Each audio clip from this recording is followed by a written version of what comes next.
lot of the realtors out there, and I've been teaching this TRID, and if you don't know what TRID means, it's TILA RESPA integrated disclosures, and what we're going to be seeing is some disclosures are changing. The process doesn't necessarily change, but I think what realtors need to know is the sky is not falling, and this isn't the end to the real estate business. It is definitely a change, and we're going to go through what those changes are. But more importantly, what does it look like? Why is it different from one lender to the next lender? And everybody kind of wants to do it a little bit different. Some lenders want to take more ownership of it. Some want to, they don't want it to change a whole lot more differently than what it already is. And so we went through the change in 2010. Why on God's green earth are we doing it again? And so there's a lot of misleading information. There's a lot of unhappy people out there, but man, I'm going to tell you that what I'm going to present to you guys today is going to really dumb it down and simplify it and let the realtors know what they need to know, and really give them a real simplistic, clear understanding of what we're doing. Okay, so the first one is what we're doing is we're combining some disclosures. It is without question, Scott, it is confusing to the consumer under the current process. It's always been confusing. I've been doing this for 12, 13 years, and it's always been confusing. The good faith estimate, the truth in lending, that stuff isn't a real easy form for the consumer to read. They see an APR, they see that they're buying a house for $150,000, $200,000, but they're paying $400,000 for it, and so they're just like, what does that mean? They think their interest rate is their annual percentage rate is their interest rate, and it's not. And so we're really going to simplify it. So the loan estimate is something that's going to be disclosed from the lender's standpoint. Okay, so now what we do now is we disclose a good faith estimate and a truth in lending. Client comes in and signs their loan disclosures, or they sign it electronically. Those are two forms that they have to sign every time. The loan estimate is the new form that's going to be signed, and it has the terms and the cost of the loan. The actual closing costs are on there, and and how to get in touch with the loan officer, and it's just got a little bit more detailed information. And it's something that has to be disclosed to the consumer within 3 days of a completed loan application. Now, this is really big, and man, every time I give this class to a group of realtors, they always ask me, this has come up several times, well, what is considered an application? Because a lot of applications are what?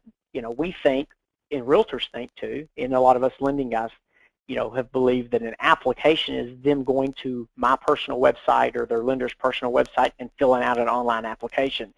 Now, that's what that is, but that is not the definition according to, the consumer CFPB. That's not their definition. The definition in the mortgage banking industry is an application, or is considered a true application when we have these 6 things that are listed at the bottom of this PowerPoint. It's the consumer's name, income, mortgage loan amount, social security number, estimated value of the property, and the ding, ding, ding, number 6 is the property address. So when do we traditionally have a property address? Well, we have a property address whenever we have a sales contract. So a sales contract a lot of time is going to trigger a full and complete and legitimate loan application, and at that point is when the loan estimate has to be disclosed within 3 days. Make sense? Got it. It does make sense. And there's a word that somebody come up with, and I don't know who shared this with me. I think it was, but it's alien. And another word for alien would be, I believe it kind of goes over these 6 things. So we'll cover that later. But alien has to do with the 6 things or 5 things. I don't know how many. I can't count letters, but how many letters are in that word? It constitutes what you're talking about here, the actual application. So this is kind of important when we talk about getting approved for a loan. Like what actually takes place in an application and what it actually triggers TRID is what you're saying here. Is that kind of what you're saying? Like TRID really doesn't take effect until you have these 6 things. Exactly. Yeah, it doesn't take effect until you have these things. And I just don't, there's just been a lot of confusion. Well, what is, so you're saying when they fill out an application, you have to know, and that's not what I'm talking about. Loan applications have 6 things. Yeah, absolutely. Okay. Go ahead and go to the next form, the closing disclosure. Okay. So the form, the closing disclosure, this form is basically going to combine and replace the HUD that we see now. So when we go to the closing table, we see the HUD 1 and then the final truth in lending disclosure, okay? And the closing disclosure must contain the actual terms and costs of the transaction. And I'm telling you, man, if you haven't seen one of these and they're at the end of the PowerPoint, I would definitely recommend going to Google and just Googling closing disclosure and get a copy of this. And just look at it. You can also go to the CFPB website and get an example of one. That's where I believe I've got mine. And man, it is such an organized form. And I'm going to tell you, man, I really like it for the consumer market. I like it for us real estate professionals because it's so much easier to read than what the HUD statement is now. Is it different? Absolutely. And no one likes change, and therefore we don't like it because it's different. It's not what we're used to. So we do have to retrain our eye on how to look at these things. But once you look at it, I think, and accept it and embrace it, there's no doubt in my mind that it's a more organized and form to be able to read, not only for us but also for the consumer. But the reason that we're replacing it is because the CFPB wants a way to improve the borrower's understanding of the closing costs. They want to make it easier for them, and they want to protect them. Okay, so it discloses a lot of things in a lot different way than what we see in the closing disclosures today. So moving on to the next one, the current process is, Scott, is like we provide a good faith estimate when they come in and sign their disclosures, and we disclose the truth in lending to them. Okay, and it's just confusing. It's just confusing for the consumer because I mean, whenever like when I sit down and have a borrower sign their disclosures, they always ask us every single time, well, what is the APR? I thought my interest rate was, 3.75. Why does that say 4.125 or 4 point whatever? And so that's the cost of measuring the loan for the first, first year with the fees, and you explain that to them, and you still get a deer in the headlights look.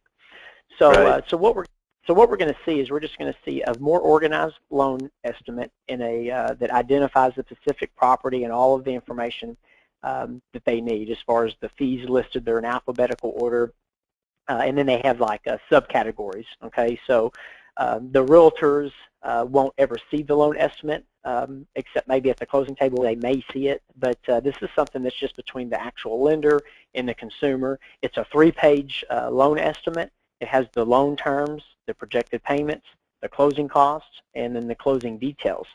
And we're going from, I don't know how many pages we have now. I'm gonna guess and say between a truth in lending and a good faith estimate, we probably have 7 or 8 pages, and so it's going to simplify down to just 3 pages.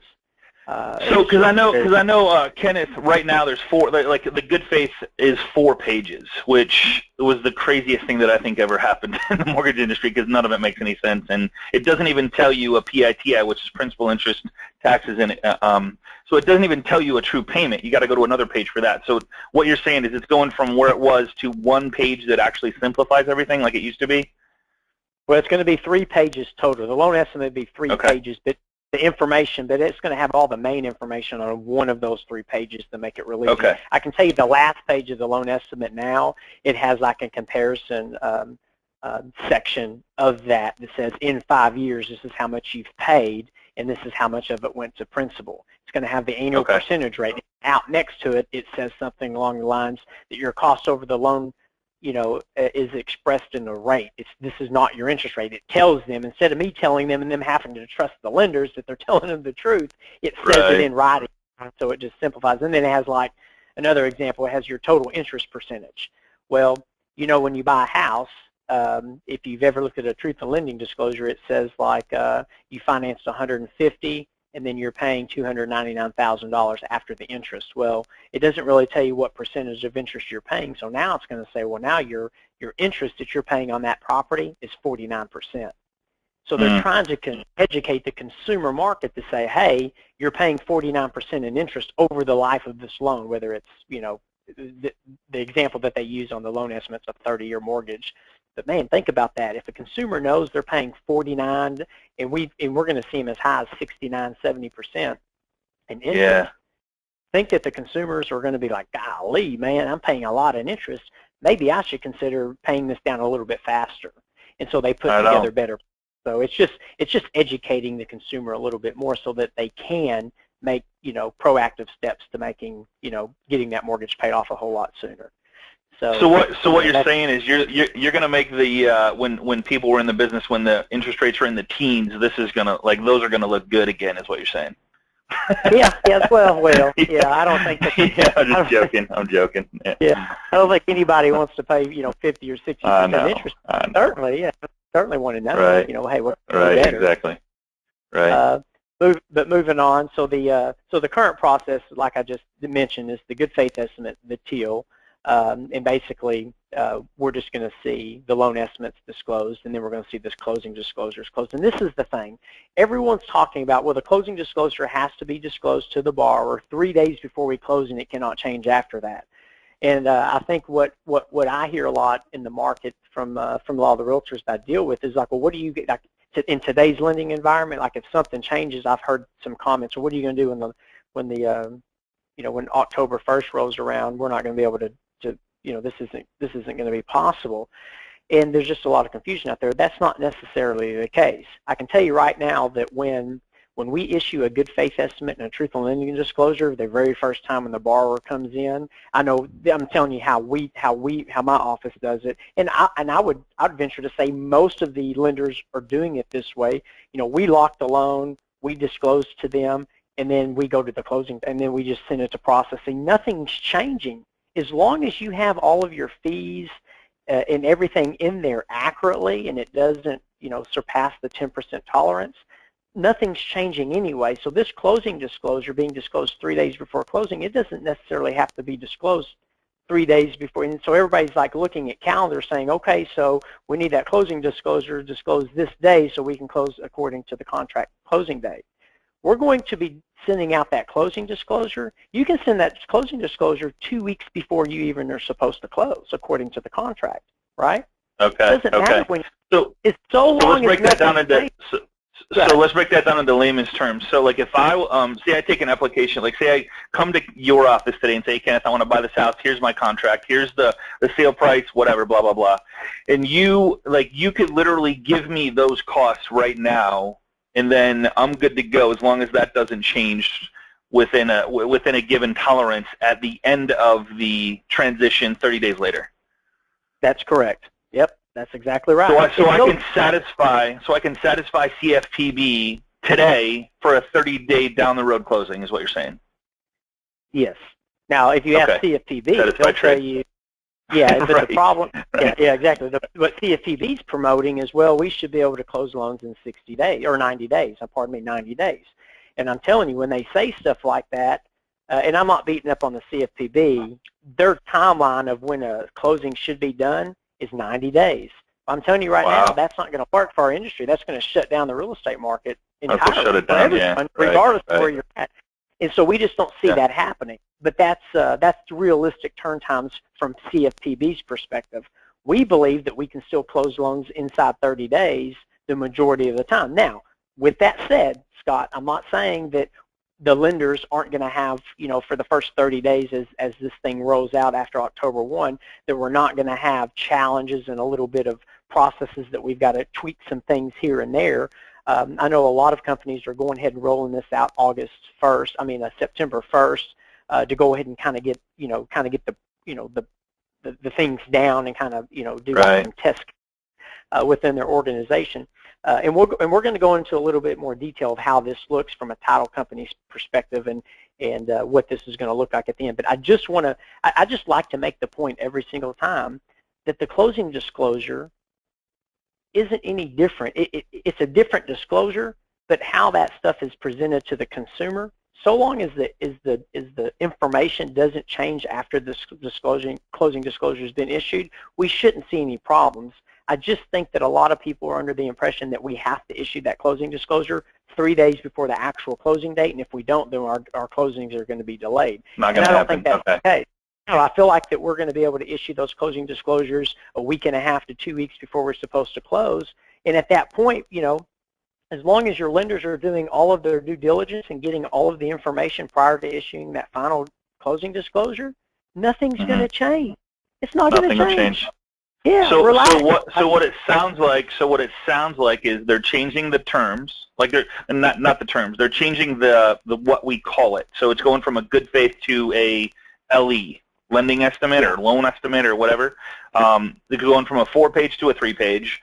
The 3-day deal really isn't like and I think everybody makes it out to be like, okay, this has to be disclosed 3 days before closing, or it can't, like, then we have all these problems. But what you're saying is the actual start of the loan. I'm just trying to clarify this for everybody. So I guess what you're saying is nothing's really changing except for the terminology and some disclosures that have to be 3 days before. Could be 15 days before, 20 days before, 30 days before. It doesn't matter.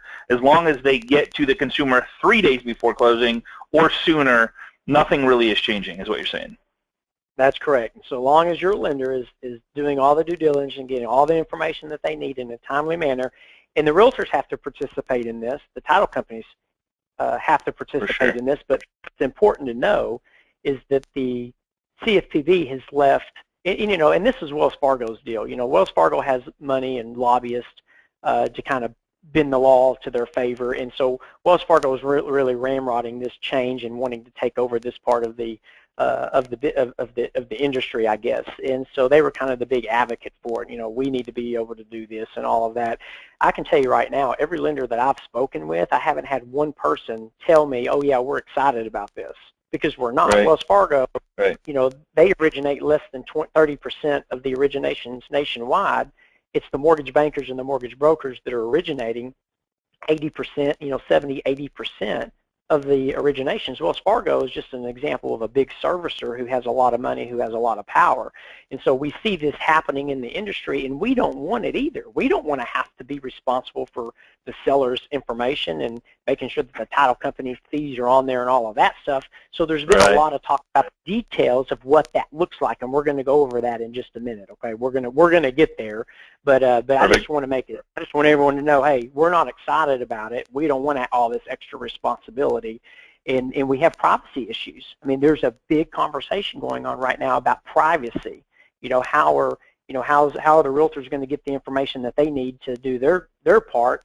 And I'll give you an example. Like the state of Texas is actually, TAR has come up with a form called, it's like an authorization form to release TILA and RESPA integrated disclosures. And what it is it gives it says something along the lines, and I don't have it in front of me, it says the borrower or the seller or buyer have entered into an exclusive agreement with the broker, and it'll like list all the brokers and the realtors' information. It just basically says, I hereby authorize you to disclose and furnish a copy of any of the loan estimates, the closing disclosures, settlement statements, anything in relation to your closing or involving the property that I need to do my job. And so that's an agreement between the real estate agent and the borrower and or the seller. And then most lenders you're going to see come up with their own form too, kind of as a CYA for them. And so there's going to be a lot of sharing of information, but man, there's also going to be a lot of lawsuits. And so, the realtors have to cover they have to cover themselves, and every state may have their own form, but the lenders have to cover themselves as well, because now we're sharing a lot of information that raises the question of privacy, and the privacy laws. And so it just hasn't been addressed yet to the level of exactly how things are going to be done, and it's just so new that people are still talking about it. But we'll go into that, and if somebody's got questions on that, we'll move forward. But anyway, and so Kenneth, the question is like, when's it starting? And I supposedly right now it's October 3rd, but October 3rd is a Saturday. I think what you're going to see is a lot of lenders are putting this into place as we speak. And I know that I don't know if you are, Kenneth, but I know that we're moving forward with it like right now, so that when October 3rd comes, it probably isn't. You probably won't even notice a difference. And I would assume that most places are doing that. Now I did hear yesterday there is something in the House that's trying to push it to February, but I think most people are just going to put this in place and just be ready, because it's going to happen. It's just a matter of when. Yeah, it's better just to go ahead and let's get it done. October. I've been telling everyone October 1st. It is legally the 3rd, and I'm just assuming that they're going to start it on the 4th. Keep this in mind. If you have a sales contract that is already it's already been executed, those are actually going to be grandfathered in under the previous, standards and laws and all that. But if you have a sales contract that is executed, and they're going to go off the execution date of the contract. If the contract was executed after October 3rd, then obviously it's going to go under the new disclosures and all of that moving forward. So just FYI for everyone to know that. Sweet. So the next, so this is basically what we've already talked about. What's changing. We do have a 10% tolerance. We'll go ahead and skip that one. Okay. So the closing disclosures. All right. So that was a question. So it's a 10% tolerance. Everybody, there was a bunch of people asking that question. So it's 10%. And we'll make sure, if you guys want a copy of this PowerPoint, just contact the loan professional that sent you here, and we'll make sure and get you a copy. And we'll also get the recording posted as well if you'd like to share it with your team or other real estate agents or whatever you want to do with it. So. Right, and there are fees, and I would encourage you to get with your lender, but there is a list of fees that are allowed to change, okay?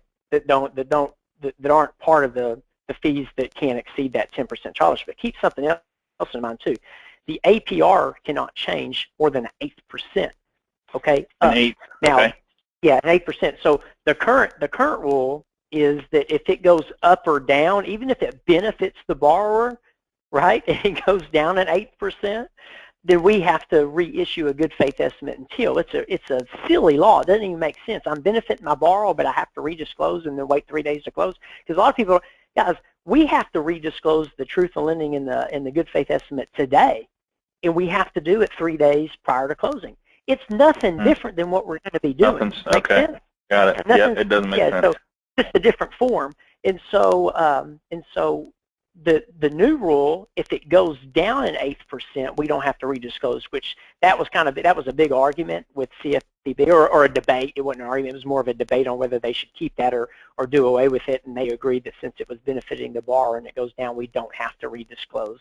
So that's actually pretty good, because man, I'm going to tell you, that happens more times to none in our business, because rates may shift. If someone didn't lock a loan and rates drop down, and you disclose them a higher rate, and you're able to give them an 8% or a 1/4% lower on the interest rate, then obviously, but you don't want to affect the closing. I know for a fact that that's happened where the consumer didn't get the lower rate just because they didn't want the delayed closing. So that's true. Okay. Yeah, that's a good point. Yeah. So moving forward, the old closing disclosure. So the current process is we have the title company is responsible, or the settlement agent is responsible for preparing the final HUD. Okay, this is the current process. The final HUD contains all the borrower and seller details, and then the borrower may request the HUD 1 day before closing, and that's all today. What's changing is that the lender is responsible, okay, for the closing disclosure, okay, including any and all revisions. Now, I can tell you right now that we do not want to be part of solely 100% responsible for that closing disclosure. Now, there are lenders out there such as Wells Fargo, and I'm not beating up on Wells Fargo, Scott, or talking ugly about them. They have a different way. They want 100% control over what they do, okay? And the majority of the market out there, from the people that I've spoken to, that's not the case for them. So what we envision is this, okay? There's 5 or 6 third-party softwares that are out there, okay? And we're talking different companies, even some of them one of them's owned by Wells Fargo. Think about that for a minute. You with me? Yep. Okay. Yep.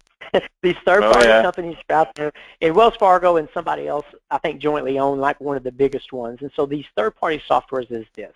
You have the lender who has the software, and then you have the title company using the same software. And the title companies may be set up with all 5, 6, 7 softwares that are available, and this is how we envision it, okay? I have a username and password as a lender. The title company has a username and password, and we have to be able to trade information without having to use email or phone. Does that make sense?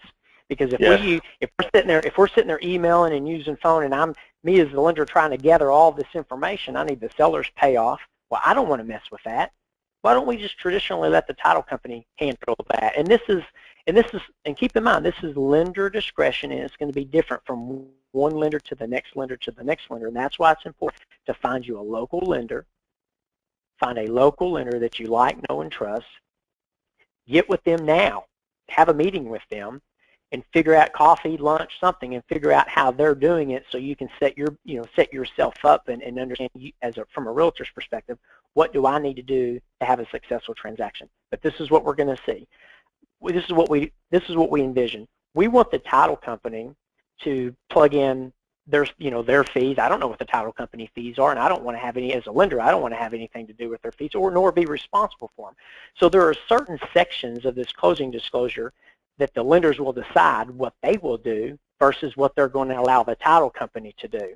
Now, instead of us talking by phone and email, why don't we each have a username and password to access this account, and I'll use my traditional software to process the loan like we traditionally will, and it syncs with that software, and then the title company syncs it up with their information, and they can go get the payoffs, and they can get with the realtor to get the the home warranty information or whatever it is that we need, and we get that in there just as quickly as we can. We can't wait 2 or 3 days before closing. We have to do this information the first 2 weeks of the transaction so we can issue that closing disclosure and get it done.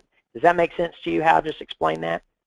It does. It does totally make sense. Yeah, and we'll answer some questions at the end just to kind of clarify, because I think people are asking the same question. So I want to get through it and make sure we get through everything, and then we'll kind of dive back into what, like, some of the questions that people are asking, that what you just covered, because you're covering a lot of it as we go along. A lot of the questions. Yeah. I know. Yeah, I know. I am. Look at it this way.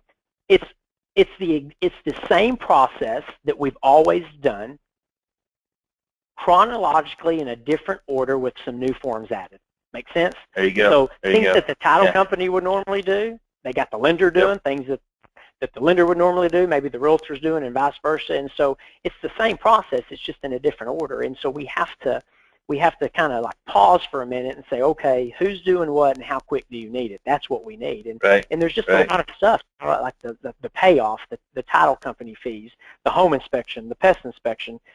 If that stuff is being done, you need to get it over to your lender, and we need to make sure that it's paid. That if it's not paid for, that the lender knows it's not paid for. And so we just have to do things a little bit faster on the front end, so we have a smoother process on the back end. Okay. Right. Now the closing disclosure, just are there going to be circumstances that come up in our lending world that require us to redisclose and then have to wait 3 days? Absolutely, that's going to happen. Absolutely. There's going to be circumstances where a loan program changes, something's going to happen. A lot of times it's circumstantial, I think. If you have a good lender, I like to say we close 90 to 95% of our loans on time every time, but there's some times that we can't because of circumstances that are beyond everybody's control. It's just, it's just a circumstance, that we don't have any control over. But when the closing disclosure is issued, you issue it. It's 3 days, and if Saturday does count, okay, so Saturday does count. So if you issued it on a Thursday, Friday, Saturday, and Monday, you could close on Tuesday. Okay, I just want to make sure we touch base on that. And if for some reason something else changes again, you have to wait 24 hours before a new closing disclosure can be submitted. But again, I don't want that to be like the focus on from a realtor's perspective. So Saturday's a business day. That's cool that they allowed that at least. Yeah, and they almost didn't. That was another debate that they had, whether or not we should do that or not. So we went over the closing disclosure stuff. We'll go. I already talked about the APR increase, and so we'll move on to the next one. APR, okay, cool. What's the CFPB website for lists of cannot increase? Okay, so we've kind of already talked about certain fees that a borrower cannot shop for, such as an appraisal fee, have a 10% tolerance. Okay, let's move on to the next one where it says what realtors need to know about TRID. You certainly need to be able to explain the new disclosures. I know for what me and a lot of my mortgage buddies have come up with a form, and I'm actually giving it on a local market to my local realtors, and it's basically just a form explaining the law, what's changed, why it's changed, and expect delays. Right? It's better to go ahead and tell your buyer and or your seller up front, hey, we're having some industry changes. Here's a form. I want you to sign it. And the one that we created for our local market, and this is something I can share, Scotty, if we want to get it out to our mortgage partners or whatever. But it basically has the buyer sell it, it has the buyer sign it, it has both realtors sign it if there's two realtors involved, it has the seller sign it, and it has the loan originator sign it. And the reason we do that is we're just setting up expectations. We're not saying that we're not going to close on time. We're just saying, hey guys, we need to educate our consumer market. We need to educate in our communities. We need to let people know, hey, we've got a big change coming. There could be delays. Okay, it's just. Yeah, I was going to say you're just more or less setting the expectations, and you're having them sign them so that they do recognize and acknowledge the changes that are taking place on all levels.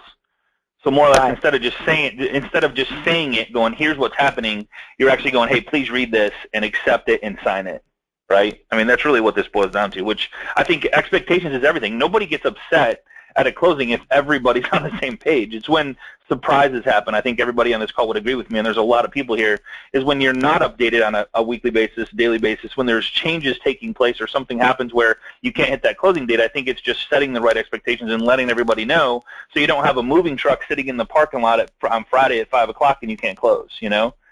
We've all been there.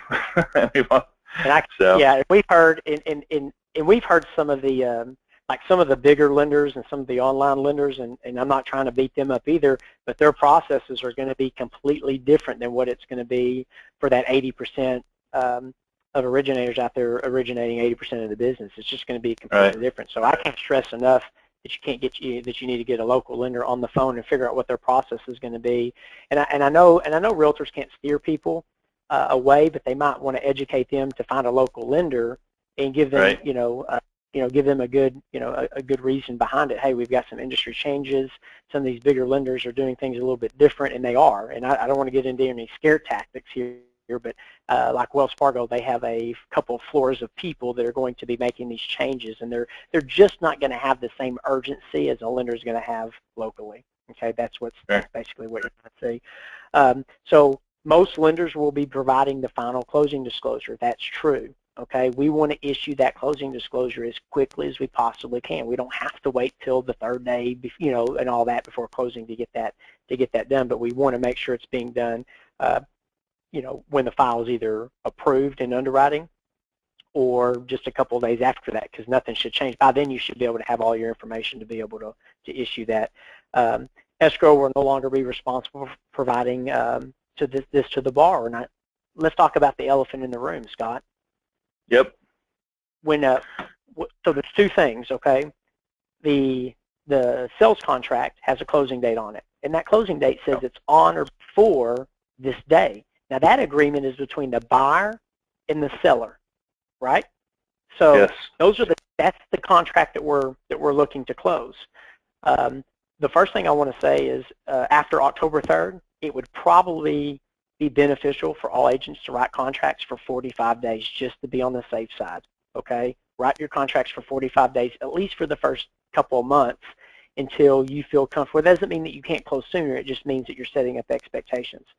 The second thing I want them to understand is that contract date is between the buyer and the seller. That the lender's not responsible to close by that closing date, although your lender wants to, but that's the agreement. And with these changes in place, we just need to be communicating with these lenders, letting them know, or the lenders need to be communicating with the realtor as well, that if we're not going to be able to make that closing date, let's not make it a day before. Let's not tell everybody 2 or 3 days before. Let's tell them a week and a half in advance, 2 weeks, so we can set up proper expectations to push this back for whatever reason.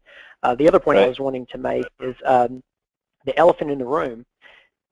When these contracts are written, a lot of times we've seen the real estate agents and maybe even the seller, at least in my market, kind of have ownership of where that goes, what title company is being used. Well, that's not really the case anymore. We're going to see a lot of the lenders have more influence over which title company is used. Okay, because they're the ones, the relationship now. Have the relationship and that would make more sense. Because otherwise it could get bumpy at the end when you got two title companies, a split closing, buyer side, seller side. That could get crazy. Mm-hmm. I 100% agree there. Let me give you an example. If I get a contract with a closing company that I'm not really set up to do business with yet, and there's 2 or 3 of them out there that I'm not set up to do business with, I've got a title company. If the contract's written for another title company, my relationship is still with this title company because we have a system and we have a process in order to get our loans closed in a very efficient and timely manner. Make sense? That I'm going to send that contract to them and let them order the title work on my behalf. Make sense? To that other title company. Absolutely. So that's like another little loophole that we're going to see. But I just think that a lot of these out-of-the-area lenders aren't going to have the processes set up on the local level to maintain efficiency and on-time closings, at least for the first 60 days. I just don't see it happening. I'm not. Yeah, it's going to be a while. Yeah. So the timing of those closing disclosures is important, and like I said, local people. Let me see here what else I'm missing. If there are any changes after the closing disclosure is delivered that do not affect the APR or loan product, there is no additional wait period. The revised CD can be given. Yeah, and that's accurate. Yeah. Here's some questions what you should ask a mortgage advisor like me. Listing agent, has the borrower given their intent to proceed? If not, they have not selected their lender. They have 10 days to express their intent. So the way we do it is when we get a sales contract, we have our borrowers within 24 to 48 hours sign that intent to proceed and basically move forward with the transaction. But that intent to proceed is interpreted a little differently from banks to mortgage companies. So everyone interprets that law a little bit different. But a lot of the banking people that I know here in Texas and the local market is they require that intent to proceed before they even take an application from them, name, social, all that stuff. We don't do that. We do the intent to proceed when they find a house and have a contract on, and we have that done as quickly as possible. The selling agent confirmed that the borrower has expressed their intent to proceed and that we have credit card information. That's something else to order the appraisal. So we get the credit card information as soon as they find a house when they come in and sign their intent to proceed, get the credit card information to go ahead and order that appraisal, because once we get that contract, we're ordering the appraisal within 24 hours, sometimes 48 worst case scenario. Listing agent makes the escrow lender has all of their fees. That's huge, man. The listing agent has to make sure that they've got, and the buyers and the selling agent too, both of them, we have to get with the title companies and the lenders immediately, depending on how their process is. Let me give you an example. Home warranty. Was there a home warranty? Right. There's one contract where we need that home warranty. Yep, 300, 400, 450. I can tell you what we're doing, okay? And this is something you might want to give your lenders this idea. We're actually going to find out what home warranty companies that our realtors like to use, and we're going to put it into our database. And every realtor will have a home warranty company assigned to them, and we're going to order the home warranties on behalf of the realtors. And the way we're going to do it is we just click a box, and it sends the realtor and the home warranty company an email at the same time requesting the home warranty, and so it's executed, like the communication's been done, and then the realtor can hit reply all, and it sends the realtor a text too saying, hey, we just ordered your home warranty for you.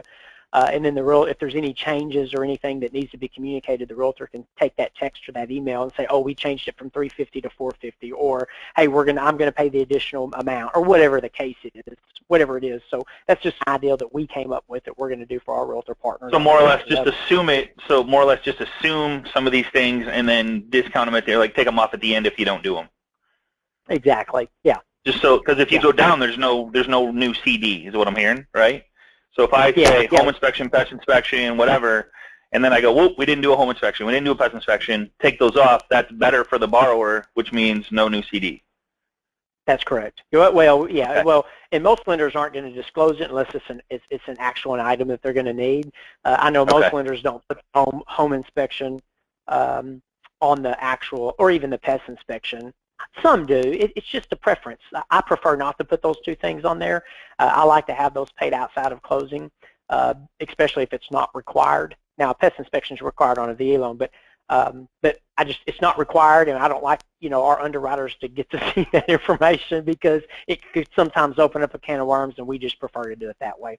So most lenders aren't going to put anything on a closing disclosure if it's not the reality. That's what the loan estimate's for. The loan estimate is an estimate until I get all the facts, get all my stuff from the title company, get all my information from the realtors on the transaction. Let's get it into the software. Let's issue that closing disclosure as quickly as we can.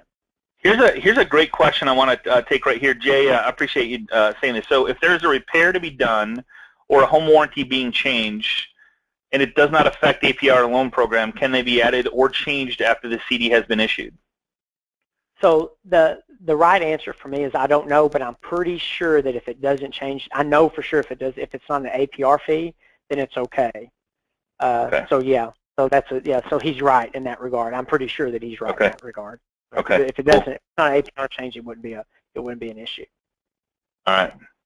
Awesome. Okay, but it's definitely something that, got to keep in mind, like, man, we've got to, they want me as a lender, they want us as a lenders to be responsible for the realtor commissions, right? Well, we know that I've seen realtor commissions change and be updated, man, all the time. And if we're issuing a closing disclosure on behalf of a seller, who am I to issue that closing disclosure without talking to the realtors and having the accurate information to issue that accurately? You know what I mean? And Yes. so, yeah, and they're allowing for a closing disclosure to be issued for the buyer and then a closing disclosure to be issued to the seller. Most companies aren't going to do it unless the state mandates them to issue separately. Why, I don't know, but we're going to probably see most of them still issued on one closing disclosure. So. Okay. So these are a couple things that are exempt from the new TRID.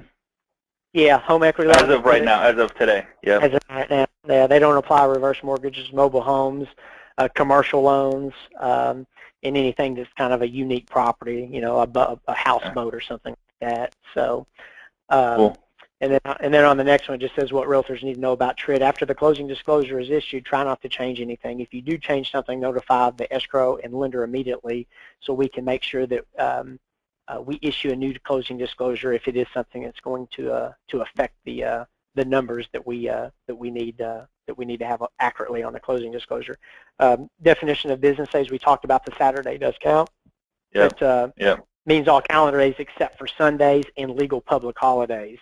And so, not that would come up, but it may, you know. So these holidays are something that that we have to take into account as well when those come to pass.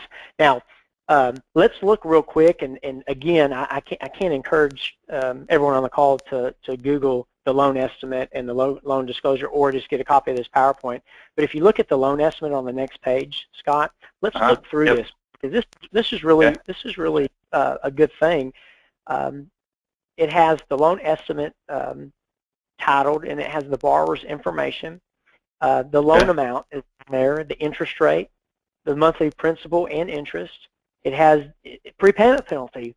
Well, who would have thought of that? Yes or no? Right, you know, right. Is there prepayment penalty? Is there a balloon payment? Yes or no? You know, and then it has the projected payments. Well, it says what the payments, the principal and interest, the mortgage insurance, estimated escrow, and then what the total estimated payment is.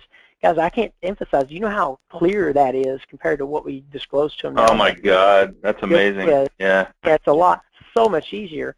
And then you can actually show them, see the 1 to 7 years has what their payment is, $1,050. And then you have the years 8 to 30. What drops off predominantly mortgage insurance. The MI, the mortgage insurance drops, a conventional loan is going to fall off after about 7 years. Nice. So it's telling them what their new payment's going to be. It separates the escrows, the property taxes, and the insurance, and it has the estimated closing costs. But this is phenomenal for me.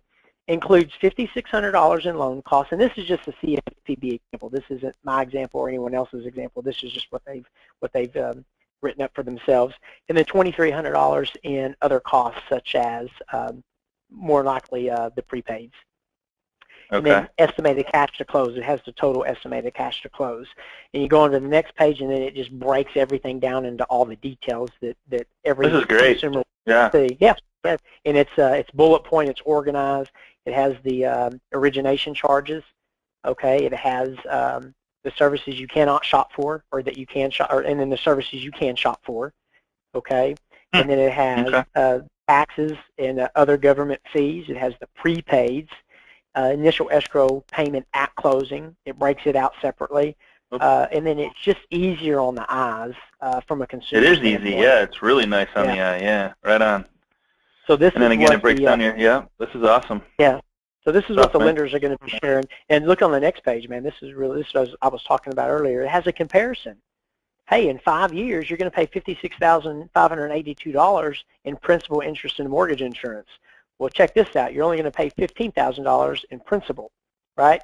So this is good for a selling agent or a listing agent who's about to list a property, and the people live in their house for 5 years, and they think that they can sell it for $50,000 more than what they bought for it. And you know, this is a good tool for them to know. So hey, after 5 years, you know, in this scenario, you pay down. It's going to cost you $56,000. Yeah, right. Yeah. So, you guys catch that? I don't know if everybody caught that, because I know we've been talking about TRID, but this is a great thing that you can use as a real estate agent when you're looking to help people sell their home and talk to them about what their home is worth and what they've paid and what they haven't paid, or what went towards principal and what hasn't went towards principal. So that's a great thing. Yeah. Annual percentage rate, that's a big thing in the consumer market. They don't know what it means, and it says right there in black and white, this is not your interest rate. And then it has total interest percentage. So this example says that the consumer, the buyer of this house, paying 69.45% in interest. It's true. Wow. That's what they pay. And so it's just, it's just really, and then it breaks down some of these other things that's important too. Lets them know that the servicing is going to be sold more than likely. If it's a refinance, it says that if your payment's more than 15 days late, the loan requires homeowners insurance, all that stuff's in there. And then it lets them sign it at the bottom. This is the first time since I've been in the business where they have a form that has all the, like the good faith estimate and the TIL that we have today, the most important forms in the package. And guess what? There's no signature line on them. I mean, it's the I know, there's nothing. You just flip through it. Oh, okay, sign over here on a blank page. Yeah, exactly. And then we go into the closing disclosure, and this is what the realtors are going to see. This is what we're going to have at the closing table. This is something that we're going to be all looking at, and it's real similar to the loan estimate. Okay, it's got a little bit more detailed information in there. The first page is predominantly the same as the loan estimate, but if you go to the second page... Oh, here we go. Okay, so you're going to get this at closing, this right here, which will, okay, and then this will be at closing. Okay, cool. All right. Yeah. And then you'll have the buyer side, and then you'll have the seller side. And again, we don't need to go over every single line today, Scott, for time purposes. But I want to leave a couple of minutes for any questions. But if you look through here, you can kind of see how it's very similar to a HUD. It's just more organized. It's in alphabetical order, according to each section is in alphabetical order. And so they break it down in like subcategories, and then it's alphabetical order. So remember the old HUD, the current HUD shows number lines, like it's 800s and 1,000, 1,300, all that. All those numbers are gone. We will no longer use those. So it will be A, B, C, E, F, G. Hey, section H under other costs, number 4. Very nice. Yeah. Very nice. So they can change that, and then you just go through here and look at it. I mean, I think it's a pretty much the same. Yeah, it's a great thing. Yeah, it looks good. It's great. It has more detailed information, and then the very last page. I always like to point this out because it's really to me, this is something that we all get to benefit from, regardless of what side of the transaction you're on. Is the contact information has the lender, the real estate broker, okay, and then the settlement agent on this last page that we all get to keep. As the consumers get to keep it, I get to keep it as the lender, the agents get to keep it, but it has all of that information for us to be able to talk or communicate after the sale. Okay, so a lot of times consumer can go back and pull this form and say, oh, I can't remember who that other realtor was on the transaction, and sometimes they say, heck, I can't remember who my realtor was for that, or my lender for that matter. They can awesome. Come back here and they can pull that information. It's all on here. And have it. So it's just kind of a neat little thing. So, well, shoot, if it was me as an agent, or a lender, I would be sending them this, like, hey, just want to send you just for tax reasons, because like that's a tax thing when you're buying or refining a house or whatever. Then it has the realtor information on there. Of course, now they remember you for sending it. Not only is it on the information, so they have it in front of them again. So great reason to make a phone call as well. Yeah. Awesome, brother. So, dude, this is good. Let's answer some questions here before we get off this call. And let's see. So, is there? Okay. Let's see. How does the? This is a good question. Thanks, Jack. Appreciate you being here. How does the lender estimate insurance? How do they know they will be within 10% of actual? Would we be better off to get actual quote? Great question, Jack. Yeah. Okay. So. So traditionally, on the loan estimate, we're estimating what it is, and then when the loan estimate, they're signing all their other loan disclosures. As soon as it hits my processing, which is within 24 hours, they go into our system. And I want to be very clear about this. You have to find a lender that has some phenomenal processes and systems. My processing team virtually goes in and just clicks 4 buttons, Scott, and it orders insurance from 4 different insurance providers. It emails the insurance agent and the borrower, because some borrowers don't know who they're using, and some of them already know who they're using. So when we meet with a client on the front end, that's the first thing that we need. Hey, do you know who you're using for insurance? If they say yes, who is it? And we plug in their information, and we get a quote from them. I need you to get a quote from them immediately, as soon as you can. And when they drag their feet, my team's in there asking for it within 48 hours. If they say, we don't know who we're using, do you mind if I help you shop for that? I've got 4 people. You can use whoever you want, because we haven't signed a disclosure. letting them know that they can use whoever they want.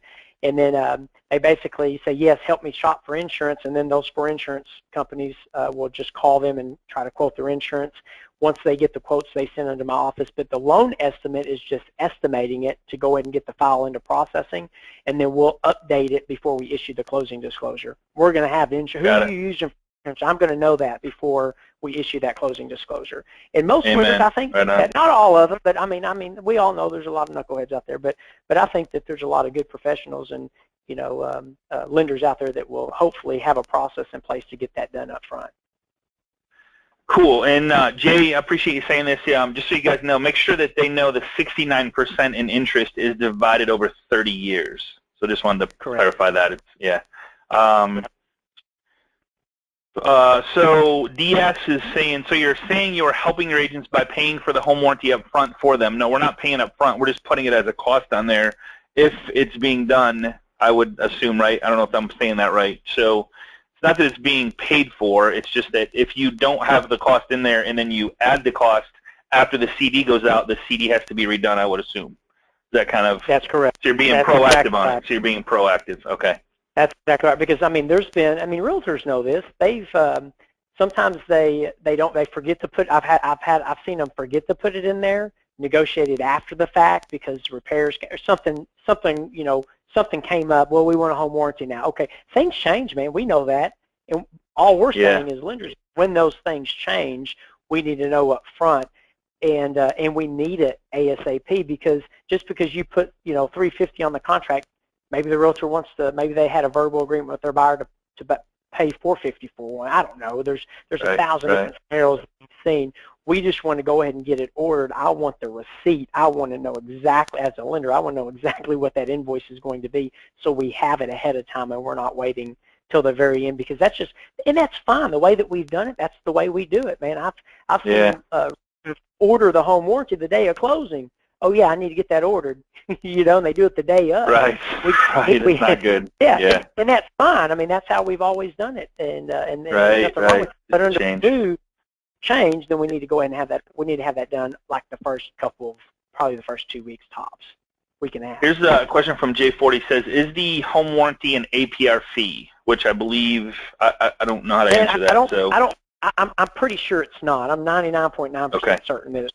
But I'll have to look at my list. I don't have it in front of me. I should have probably printed it off, but I didn't. But no, I don't believe it is.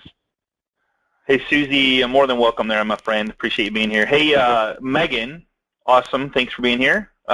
Great lady out of Pennsylvania. She says, we have times that appraisal management companies come back and state an appraisal will be 50 to 100 more than the normal amount listed in the appraisal cost chart. With this being no tolerance, how can lenders deal with this? I've never known an appraiser to come back and charge an extra fee. No, I'm just kidding. I'm lying. They're horrible. It happens all the time. Hey, I believed you, man. I was like, dang, dude, really? Yeah. Well, whenever an appraisal has been ordered, it's a third-party person, through our AMCs that are ordering those. We're having those paid. We're not having those paid on the settlement statement. Those are things that are being paid outside of closing. Probably 95% of the time, with most mortgage lenders and bankers out there, they're collecting that and it's paid. It's never paid on the HUD anyway. It's always something that's paid outside of closing. So okay. Yeah. So I don't know. Yeah, I don't know that it just doesn't become a tolerance situation for us, because they, a lot of times they'll come back out and they have to do a reinspection. Well, that's another $50 to $150 depending on what they're doing. Yeah. So that's just a moving target sometimes. Another question, Donna. Appreciate you being here. It says, does the buyer and seller not sign this document like they currently do? I think that was. I think it's signed. I think what you're talking about. Whoops. Right here, I think is what you're talking about. They actually, here's the applicant's signature. Or are you talking about the HUD? I'm not sure. But on the HUD, of course, everybody would sign that. Which, on the HUD, applicant, co-applicant, and then, we just don't have that part there. But, the buyer and seller are both going to sign that at the end, of course. Yep, for sure. The PowerPoint will be available. It'll be up on the recording page. Just contact the loan professional that sent you here. If you're not getting it, let me know on the Facebook page is facebook.com/groups/agent mastermind. We're all part of the group there, and it's over 15,000 and growing. If you're not there, there's just a ton of great activity and questions and input. And I really appreciate everybody that does participate in there and answering the questions and giving your input on that. It's just a great place to be. So I do monitor that pretty heavily. So if anybody's selling anything or trying to promote anything, it's not for that. It's not for listings. It's true trying to help people to have a better real estate business. So just keep it clean as far as that goes, or you will be banned from the page. Kenneth, man, I think we covered all this stuff. So, guys, we'll keep you updated on the Agent Mastermind private Facebook group as this transpires and what happens. And just know that, man, you said it several times, Kenneth. And the one thing I kept writing down was build a relationship with a lender that you know is proactive and sets proper expectations. If you're on the same page and everybody knows what's coming down the line, what's going to happen, everybody's going to be happy. Closing should be a celebration, not a rush and oh crap or whatever. It should be a celebration. If everybody's upfront and on the same page, that's what happens. It's a celebration. So I can't stress enough is to build deep relationships with your lender. Make sure that they're putting stuff into effect that's that's proactive. They're not just waiting till the last minute to do this. I think everybody that I've talked to is being very proactive on this. It is going to be a change that's the same for everybody. So you're just going to have to work through it and know that it's just going to be a change. It's just, and obviously, I don't know about you guys, but I love change because it does make it difficult for your competition. So I don't know if I maybe said that right or maybe that was a little greedy, but change is good for the industry. And so just be prepared for it, welcome it, and just do stuff proactive to make it a benefit to you. So, Kenneth, any final words, man? No, man, I think you said it all. The sky's not falling, man. I can't emphasize that enough. Good lender, man. Yeah, it's going to be fine. Right. I know we don't like, and I agree with you, man. We don't like change, but it is an opportunity to. It is. Yep. It's a great opportunity for us, and you know what? At the end of the day, it's all to benefit the consumer, and I'm a big advocate. Absolutely. For and what's best for them, and if we can be better for them, let's do it, man. Yeah, and my final word, Kenneth, if you guys, who on this call would like 1 or 2 or 3 more deals on their plate in the next 90 days? Anybody? Anybody want to raise their hand? Say yes if you do, and I'll tell you exactly how to do it. Nobody says it, I won't tell you. I'm just joking. So, guys, get a copy of your database and call them and tell them what's coming down. Say, hey, I just want to let you know that this is what is happening. Put it in a layman's format and just say, hey, I just want to call and update you. There's some changes going on in the industry. If you're thinking about buying, I've had some training on it. I know what's going down. If you know any friends, family, coworkers that are thinking about buying or selling, get with me because I want them to know. I don't want them to get stuck in what's happening in October and whenever it happens. It's a great way to reconnect. It's a great way to introduce yourself back into your past database life. And I'm telling you, if you ask for the business, and you say, who do you know that's thinking about buying or selling, you will have leads coming in your door because NRA, National Association of Realtors, says 86% of the people that know, like, and trust you would refer you only if they remembered you. The problem is they don't remember you. So this is a great industry thing going on where you can pick up the phone. Don't be scared of it. Call them. If they hang up on you, so what? Nothing bad happens. Pick up the phone and call the rest and ask for the business. I'm telling you, you will have 1, 2, 3. I mean, depending on how big your database is, we're seeing 1 to 3 per 100 in our database of referrals from people in the database. So it's a great way, great situation, great conversation piece, just to let people know, hey, the industry's changing for the better, for them to help protect them and walk through it with them. And they would welcome that phone call and be more than happy to refer their friends, family, and coworkers. So did that come across okay, Kenneth? Yeah, that was awesome, man. All right, brother. So you're awesome, Scott. I appreciate you, man. I appreciate you, brother. I appreciate you taking the time and learning this stuff because I had no clue. I keep hearing it, but it was just not what I do, man. And that's you're the expert, and I appreciate you diving into this. I know you're doing some CE classes on this down the road, and so if you're anywhere in the Longview area, Texas, get a hold of Kenneth Travis. He does CE classes and wealth of knowledge, and not only a wealth of knowledge, but he has a ton of fun. He'll have you guys up dancing and singing and. You don't know who he's going to come in as. He dresses up. So he's just a good dude, man. So I appreciate what you do for our industry, and I appreciate the fun you bring into my life and everybody that you're around. It's just an honor having you as a friend, man. So I appreciate you taking time out to do this today. Thank you, buddy. Likewise. Thanks, man. Take care, everybody. I'll see you guys same time, same place, right here on Agent Mastermind. Appreciate you guys. Honored to be a part of your life, and we'll see you on the web. Take care, everybody. Bye-bye.